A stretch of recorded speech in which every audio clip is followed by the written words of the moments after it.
Hello, friends, and welcome. My name is Tia. I'm your San Francisco Bay Area luxury real estate specialist, and I'm here again in my car during the coronavirus shutdown, trying to give you some updates on the local real estate market. Today's episode is going to be the seller experience. We had about 4 or 5 episodes of the buyer experience because there was just so much to cover, but the seller experience hopefully should be far shorter. I also wanted to remind you to please like, subscribe, and comment. Let me know if your seller experiences were different or if there are additional questions you have about being a seller. And otherwise, today, let's dive in and talk about what it's like to sell a property. So congratulations, you are a homeowner. You have had many years or a few good years of service with your property, but now you're getting married, you're getting divorced, you're moving, and have decided that you don't want to deal with renting out your property, so you're going to sell your property. So what to expect? All right, well, item number 1, get yourself a good realtor. And here's why. Number 1, you want an expert to be able to tell you what you need to do to make your home more marketable. You might not have much to do if the home was renovated when you purchased the property. There might be just a few inexpensive quick fixes that will really give you the bang for the buck.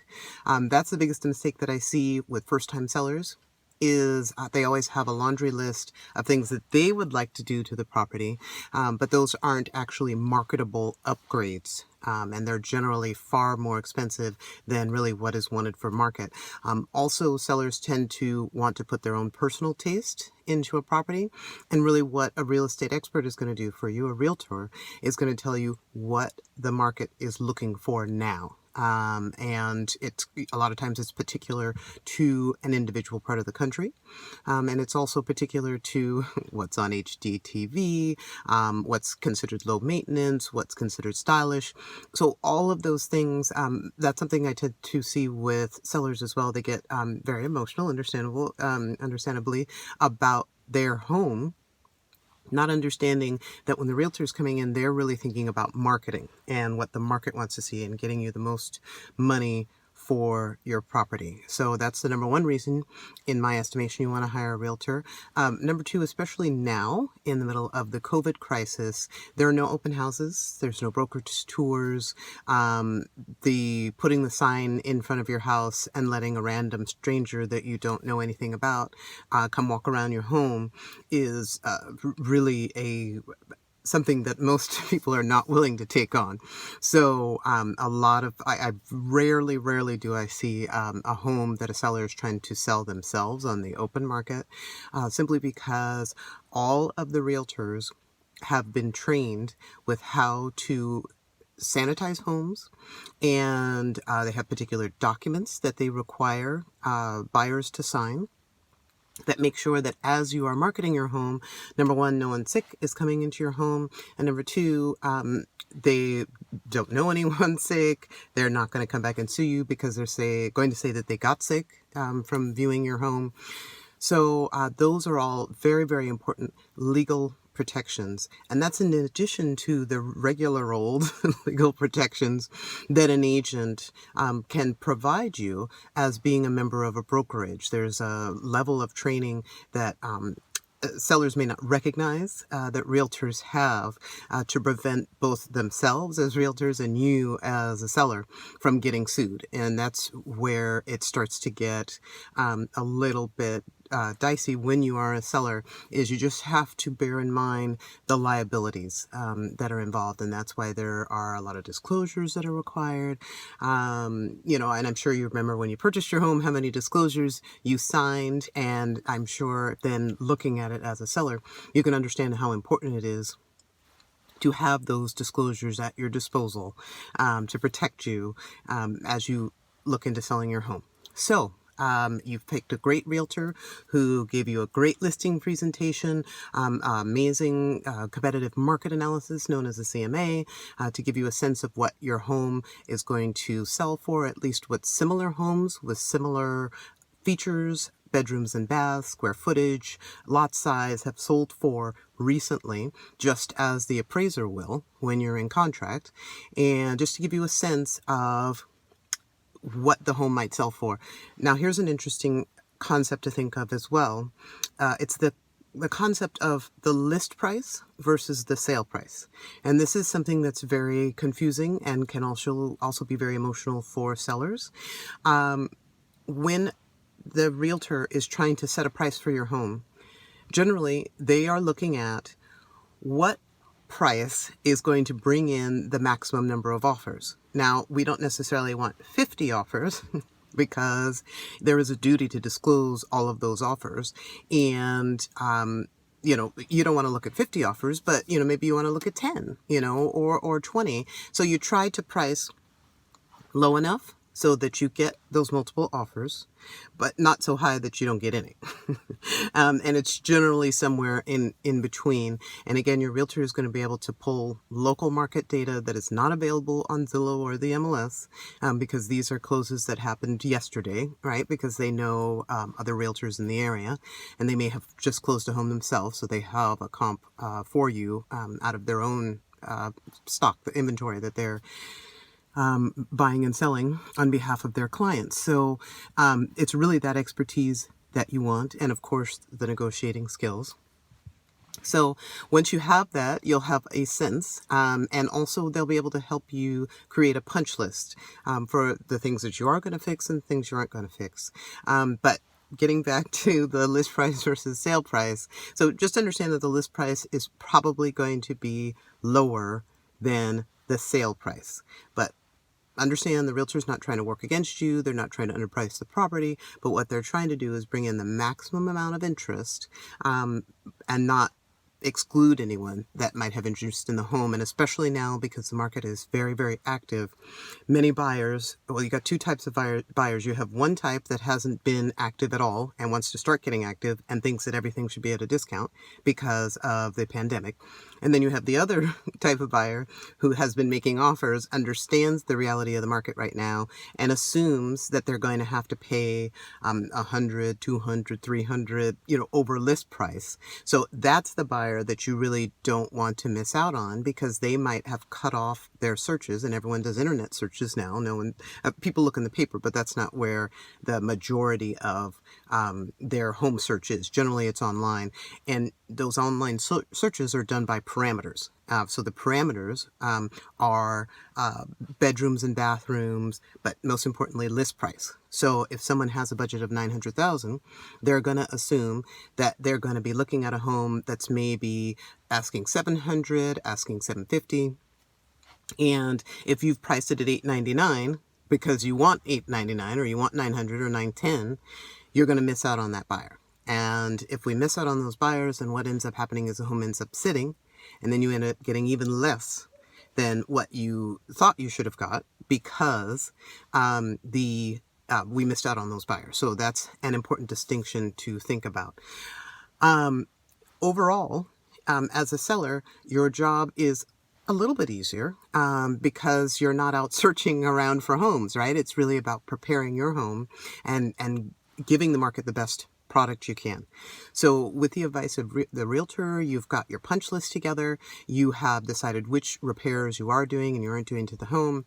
And I would also give a strong plug for getting your reports ahead of time, especially here in the Bay Area. That's a very common practice. It'll save you money in the long run. I know the reports are expensive, but it's very, very helpful also in determining that punch list, because the items that the realtor will probably be thinking about are the cosmetic ones, right? The cabinets, the flooring, the paint, always paint. But you always need to paint because it just gives it that nice fresh feel. But there may be other issues, like in Oakland, the sewer lateral, which can be very expensive, the foundation, the roof, to which small repairs can be made, or at least can put you on the road towards clearing those Section 1 pest items. which will make the home seem more attractive. And it doesn't mean that you have to do every single one of them, but it certainly means that if you've got a budget of 20,000, maybe you want to put half towards cosmetic and half towards some of these structural items. Again, making the home seem more attractive. And then the other added benefit of getting your reports ahead of time is that when you're on the market and you're accepting offers, there's kind of an assumption that, the buyer knows what they're getting. And that's very important, because if the buyer doesn't know what they're getting, you go into contract at whatever price, there's going to be negotiation on credits back to that buyer. And the credits back could be substantial if you haven't looked at the reports and the buyer doesn't have a sense of what they're buying. And worst of all, they could just cancel outright because they thought that they were taking on a smaller project than they're taking on. So those are very, very important to get good quality reports. And that ends up being a little bit of an emotional aspect for the seller as well. But just know that it's nothing personal. It's just, what is the status of the property, so we can figure out what we're going to fix, and so the buyer can know what they're buying. So let's say now that we've completed our list of items that we're going to do prior to marketing the property, this becomes more of the aspect of the property or the process where you can sit back, relax, and let the process unfold. You've done all your work ahead of time. You've got your reports. You've made the property beautiful. If at all possible, if you could move out, that would make things a lot easier as far as showing is concerned. Not at all required, but it certainly does make things easier as far as scheduling is concerned. And then the property is shown. And certainly right now, the first week of July of 2020, the market is very, very healthy, very healthy. Lots of buying and selling going on. So it's a great time to list a property. And certainly if you've been in the home, I would say 3 years or more, you are experiencing some fantastic equity that it would be a great time to tap into.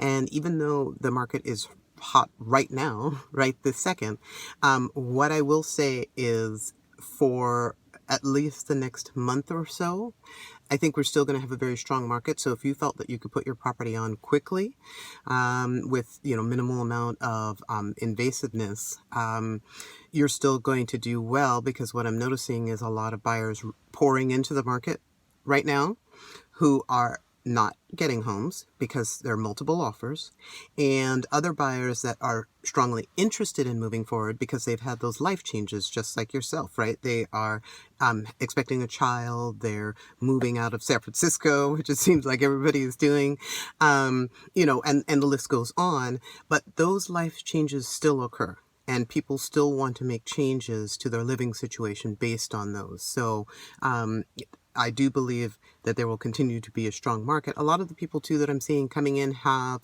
quote unquote essential jobs. There's a lot of people coming from the tech industry. And one thing that I recently heard on Marketplace on NPR that I agree with, and I was wondering where all these tech folks were coming from, is one of the bright spots in the economy right now, and I thought they were going to say real estate because that's what we're seeing, but it's actually tech. And of course you can understand why, right? It's all the streaming services. I just heard about Hamilton coming on Apple Plus, and I don't need another streaming service, but I'm getting it anyway because I have to see that with my family. And there's a number of other great shows on there as well that I want to see. So that's why we're all zoomed out. So Zoom is another one. We're all seeing how important internet connectivity is.